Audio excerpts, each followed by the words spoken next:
everybody. Welcome back to another video. And today, as you can tell from the title, I want to talk about some facts about the British monarchy, English monarchy.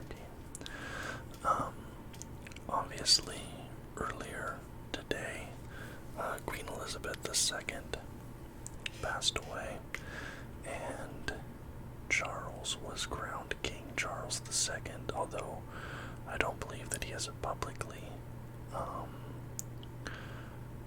announced himself as that yet.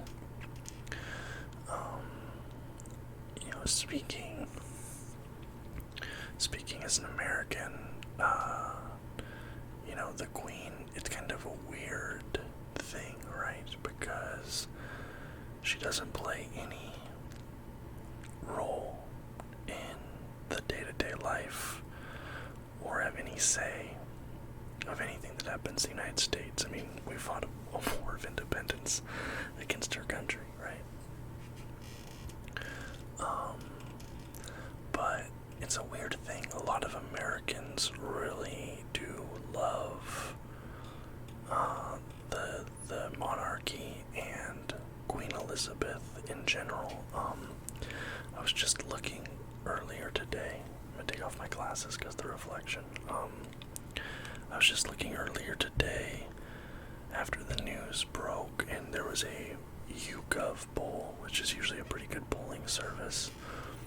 The poll was conducted in 2022, and it was something like 61% of Americans have a favorable or very favorable view of the monarchy. 20% of Americans are indifferent, and then the remaining 18%, whatever it is, have a negative view. So the vast majority of Americans either like the British monarchy or just indifferent towards it. And obviously that's different for people in different countries.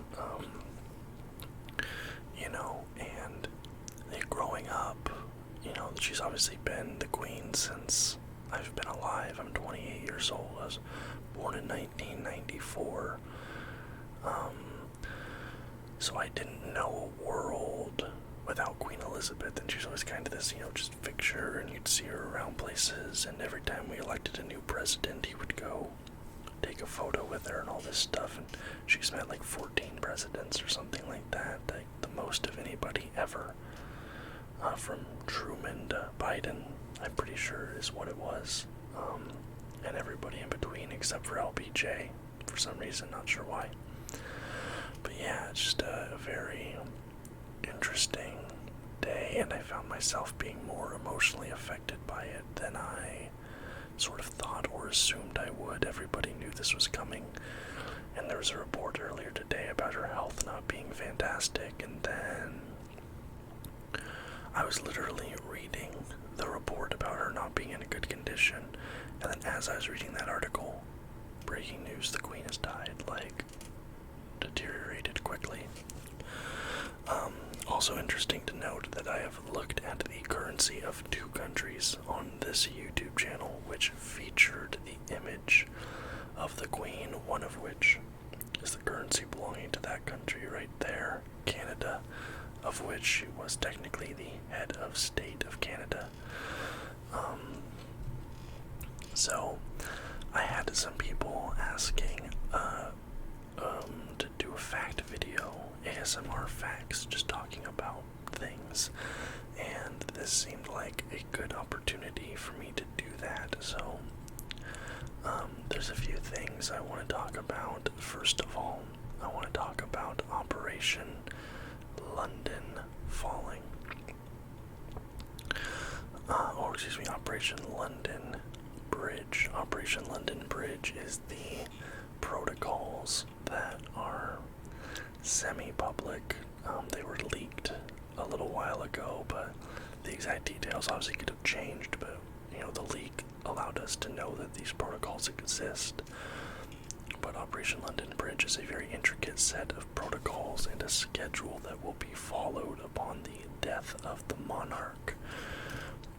So I have a few articles here that I'm going to be reading off of. The first one is from NPR, and it is called "Britain Has an Intricate Plan That Maps Out the 10 Days After Queen Elizabeth's Death." They have it broken down day by day here, so we're going to start with day 0, which was today, right? So this is the things that have already happened today. The royal household notifies the public of the Queen's death.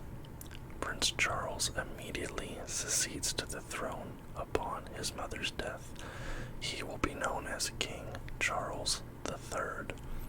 His wife, Camilla, becomes Queen Consort. The couple stay at Balmoral overnight. Balmoral Castle, which is where the Queen passed away. It is in Scotland. Also interesting that this is the first king, obviously in my lifetime.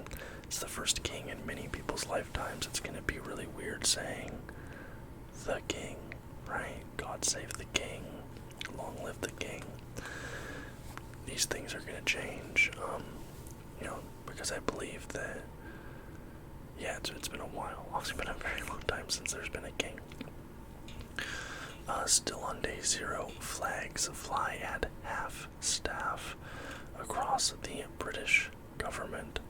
Charles issues a brief statement, as does UK Prime Minister Liz Truss, who the Queen just swore in like 2 days ago, I believe. Liz Truss, after Boris Johnson was, I don't know if he stepped down or if he was kicked out of being Prime Minister, but Boris Johnson was no longer Prime Minister, but the Queen has to swear in Liz Truss, the new Prime Minister. That happened 2 days ago. That has both already happened. King Charles put out a statement and Liz Truss put out a statement. Numerous commemorations are planned, from moments of silence to military gun salutes and remembrances in honor of Elizabeth. So that's day 0. But then starting tomorrow, the UK enters into 10 days of mourning. During this period, no comedy is allowed to be shown on television or in movie theaters, so no comedy whatsoever. All sports have been canceled, so the Premier League games that were going to be going on this week, and most likely the games next week, have been canceled as well. There's a pretty big fight that was going to be happening today, Clarissa Shields fight, boxing, that's been canceled. What's interesting is actually, the international break is coming up too, so if 2 weeks of Premier League are canceled, we're going to have an entire month with no football being played in England because of this, which is kind of interesting. Anyways, day 1, Charles returns to London. The Ascension Council, a gathering traditionally held at St. James Palace, meets, usually within 24 hours of a monarch's death. It formally declares Elizabeth's death and the new king's ascension to the throne. Parliament frames a message of condolence and suspends its normal business until after Elizabeth's funeral. So Liz Truss just got brought in as Prime Minister 2 days ago, but now Parliament is shut for the next 10 days. No government business can go on. Week 1, so this is during the first 7 days, so day 2 to 7 basically. Elizabeth's body is brought from Scotland to Buckingham Palace in London. A ceremonial procession carries her coffin to Westminster. She lies in state at Westminster Hall for 3 days, during which the public can visit for 23 hours of each day. So 1 hour, I'm assuming, is for private viewing for family members, heads of state, VIPs, things like that. As final funeral preparations are being made in London, Charles travels to Scotland, Northern Ireland, and Wales, visiting leaders in the United Kingdom. And I believe at each point in Scotland, Northern Ireland, and Wales, Charles will be making public statements, giving giving speeches, declarations, things of that nature. Day 10. A state funeral service is held at Westminster Abbey, triggering an observance of 2 minutes silence in the UK. After a final service in St. George's Chapel at Windsor Castle, the Queen is buried on the castle grounds next to her husband, Prince Philip, who died in April 2021. So then after the funeral, things are back to normal again. The day after that, you can play comedies again, you're allowed to laugh again, things like that. Some other small things, and you've already seen it today. The BBC logo has been changed from red to black, and that's kind of one of the ways you could tell something was wrong, because if you watch the broadcast, they're coming back from break, and there's no music, you just hear the shuffling of papers. Your presenter is dressed all in black, black tie, the logo is black, and immediately you know, okay, that's what's happened. So everything is black, no color on any of the news stuff. All the presenters, any news presenters over this 10 days, they have to be wearing all black. Government officials have to be wearing all black. The flags are at half-mast, things like that. So that's the first article there, and that's about Operation London Bridge. A few things it left out. I'll fill in some gaps here with this New York Times article called Operation London Bridge, What Happens After the Death of Elizabeth. It says the national anthem will again shift back to God Save the King, and you've already heard people singing God Save the King outside of Buckingham Palace.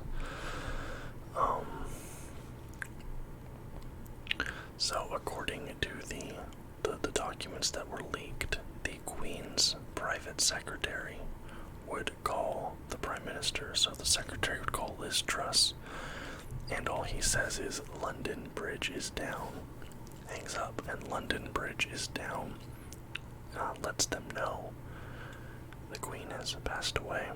Then the Foreign Office will then contact all the other Commonwealth leaders and spread that message all around.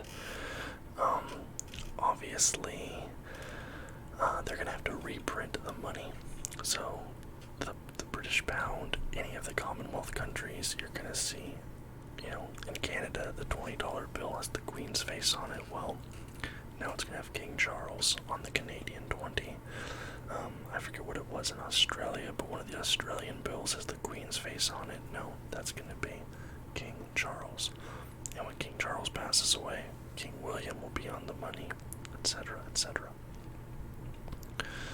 Alright, now I'm going to try and get into some facts. I haven't read over all of these before, so I'm going to jump around a little bit in these.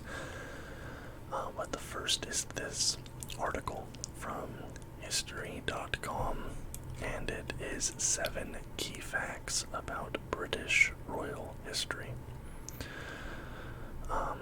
Number 1, who was the earliest king of England?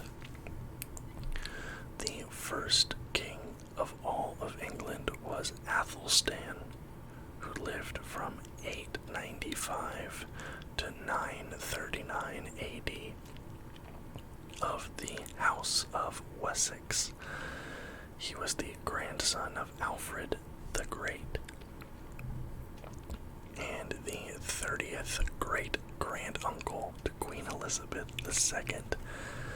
The Anglo-Saxon king defeated the last of the Viking invaders and consolidated Britain, ruling from 925 to 939 AD. Who was allowed to become king or queen? Starting with the reign of William the Conqueror, the monarchy was passed from the king to his firstborn son. This was changed in 1702, when British Parliament passed the Act of Settlement, which stated that upon King William III's death, the title of monarch would pass to Anne and the heirs of her body, meaning a woman could inherit the throne as long as there was not a male heir available to take her place.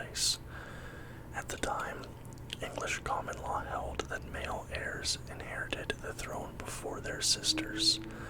In a nod to the power of the Church of England, the Act of Settlement also stated that any heir who married a Roman Catholic would be removed from the line of succession. Very interesting. The rules around who could inherit the British throne were not updated again until 2013, when Parliament passed the Succession to the Crown Act. It shifted the line of succession to an absolute primogeniture system, meaning the kingdom would pass to the firstborn heir regardless of their gender. Okay. Number 3. Britain's monarch has the right to veto a family member's marriage. The Royal Marriage Act of 1772 granted the monarch the right to veto any match within the royal family. It was passed in response to George III's anger over his younger brother Prince Henry's marriage to the commoner Anne Horton.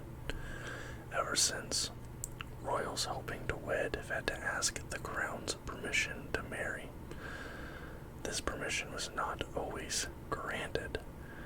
Queen Elizabeth II famously refused her sister Princess Margaret's request to marry Peter Townsend, a war hero the Queen considered unsuitable because he also happened to be a commoner and a divorcee.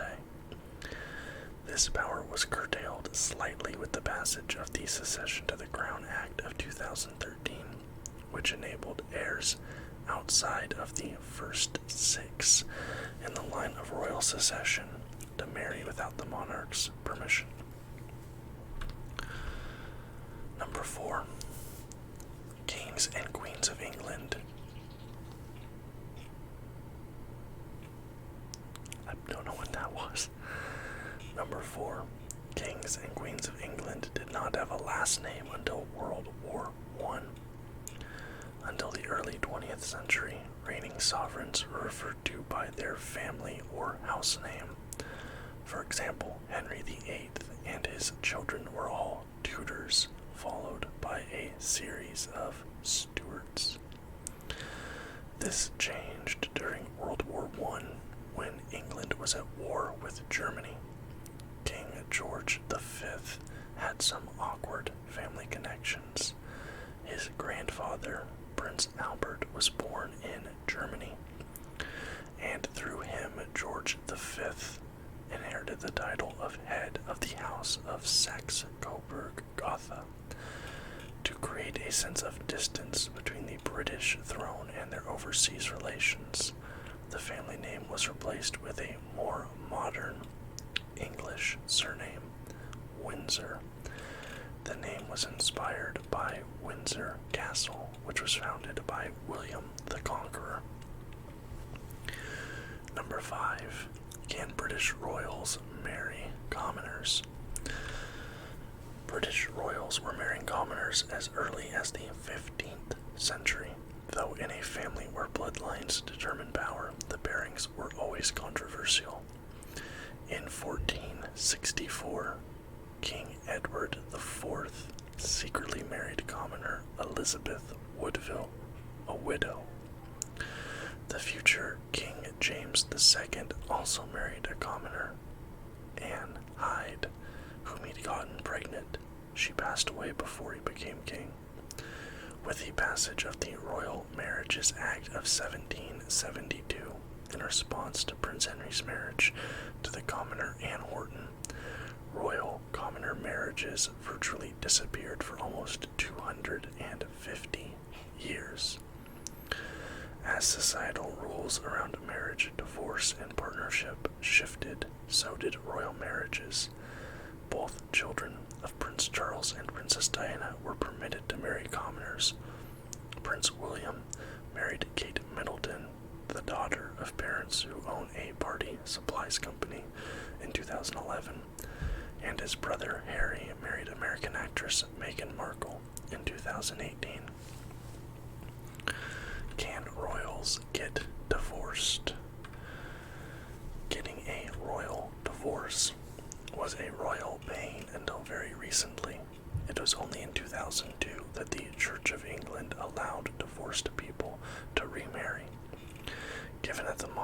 also the head of the Anglican Church. Heirs to the throne were effectively forbidden from marrying divorced people or getting divorced themselves. Ironic, since it was King Henry VIII who founded the church, after the Catholic Church would not grant him an annulment from his first wife, Catherine of Aragon. Since the Royal Marriages Act of 1772 granted the monarch veto power over marriages in the royal family, for centuries the stigma around divorce meant any proposed union between royalty and a divorced person was a non-starter. In 1820, King George IV went before a parliamentary panel and attempted to divorce his wife, Caroline of Brunswick, whom he accused of being unfaithful. He succeeded only in raising a scandal and reinforcing the message that you can't hold a crown and divorce papers at once.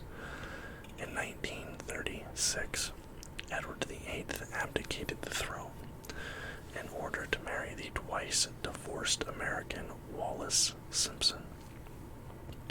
He was the last royal forced to choose between love and secession.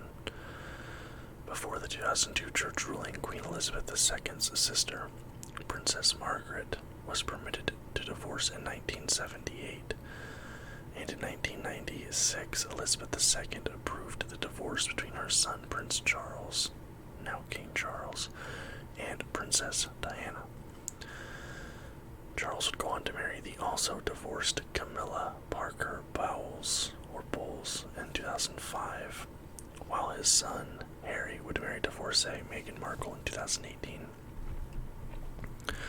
And finally, from this article, the British monarch is king or queen of more than just England.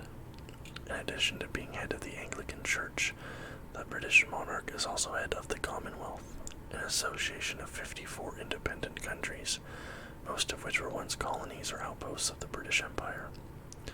Elizabeth II was queen of 16 countries that are part of the Commonwealth: Antigua and Barbuda, Australia, the Bahamas, Barbados, Belize, Canada, Grenada, Jamaica, New Zealand, Papua New Guinea, St. Kitts and Nevis, St. Lucia, St. Vincent and the Grenadines, the Solomon Islands, Tuvalu, and the United Kingdom. I'm going to look this up now. King Charles, full title. The full title of the king or queen of monarch is pretty intense. Where is it?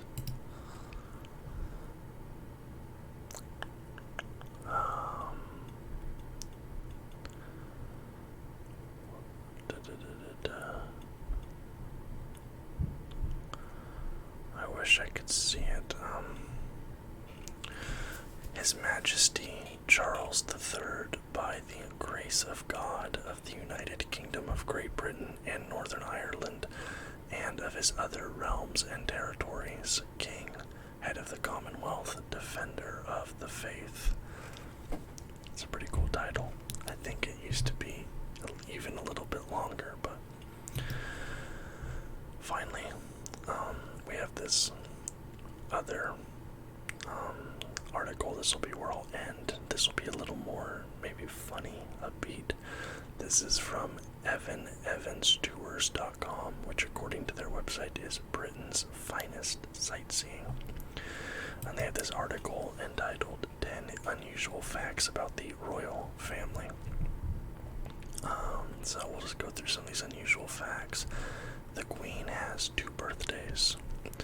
Of course, even monarchs can only be born once, but that doesn't stop the Queen from celebrating 2 birthdays. She prefers to spend time with family members on her actual birthday, the 21st of April. Her official birthday, which can vary throughout the Commonwealth, is actually on the 2nd Monday of June and is marked by parades in the capital. The reason Her Majesty has two birthdays, the good old British weather. In 1748, King George II decided to combine the annual summer military march with his own birthday celebrations. Since then, every monarch has followed suit. Very interesting. You're not supposed to touch them. I think a lot of people kind of knew this or assumed this. It's long been a rule that nobody but a royal should physically touch a member of the royal family, especially the monarch. That rule, though, is often ignored nowadays. Michelle Obama famously hugged the Queen at Buckingham Palace in 2009. That's supposed to be a big no-no, but the Queen seemingly embraced it. Some even say she initiated it. You can't get to the throne by marrying one. There's no point in planning to marry a royal, hoping you can mastermind a plot to take the throne. Nobody who marries royalty can ever ascend to the top. If you married a monarch, your title would be either Queen or King Consort. Camilla, Queen Consort. The Queen sets the tone at dinners. Eating with kings and queens can seem like a bit of a race to guests, only because everybody must put down their knives and forks as soon as the monarch stops eating. Of course, royal dinners are pretty lavish, but if you don't want anything going to waste, you'd better keep up. It'd be kind of funny, you're in the middle of eating something, and then the Queen just, sorry, I won't eat anymore. They do make their own money. Many people believe the royals only have money thanks to the taxpayer, but they actually have numerous sources of income. Their primary income is derived from the Duchy of Lancaster,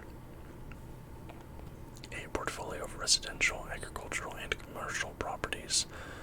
And then, of course, plenty of people visit London just to see royal abodes, such as Kensington Palace and Clarence House. The Queen doesn't need a passport. Despite being a little-known fact, it makes sense when you think about it. All UK passports are issued in Her Majesty's name. Why would Her Majesty need permission from herself to go abroad? The Queen is one of the only people in the world that requires no passport for international travel. I wonder now if they're going to have to reissue every single passport in the UK. Because they'll have to say in His Majesty's name, right? So I bet they're going to have to reissue those passports for them to be valid. They cannot play Monopoly. It may sound bizarre, but royal family members aren't supposed to play Monopoly. It seems that, like the rest of us, not even royalty is immune from the inevitable rifts and infighting. Back in 2008, the Duke of York revealed that apparently the traditional Christmas game gets a bit too vicious in the Mountbatten-Windsor household. A lot of them are buried in Westminster Abbey. Coronations, weddings, and indeed royal funerals have taken place at Westminster Abbey. 17 British monarchs are buried within its grounds, the first being King Edward in the 13th century. All Tudor monarchs except Henry III are there too. Pay respects by visiting the royal tombs on a tour of the abbey. That'd be pretty cool. That'd be really cool actually to tour that. I didn't know that you could tour that. The Queen invented a breed of dog. That's interesting. The Queen famously loves corgis, and when one of hers mated with a dachshund, she created the new mixed breed Dorgie species of dog.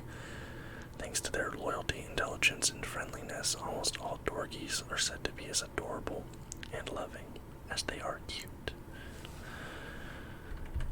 Is this the last one? I believe it is. They own a lot of property. Well, they own England, right? The holdings of the Crown Estate are worth an estimated £14 billion and extend all over the UK into all sorts of niches, including royal palaces, farming and agriculture, forestry and parkland, commercial and residential, and mineral mining, including gold and silver.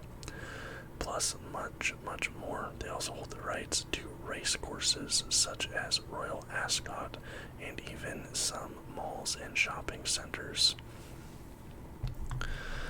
That's very cool. So yeah, that was 10 unusual facts about the royal family.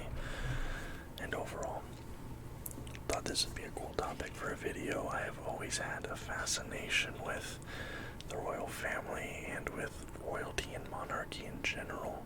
I blame my years of reading fantasy novels, playing Dungeons and Dragons, playing fantasy RPGs, but you know, whatever, I've always found it very interesting. Definitely sad, maybe not shocking, but it kind of felt like a little bit of a gut punch. Like I said, I reacted a lot more strongly than I assumed I would, but there it is. The queen is dead. Long live the queen. God save the king. Thank you guys so much for watching.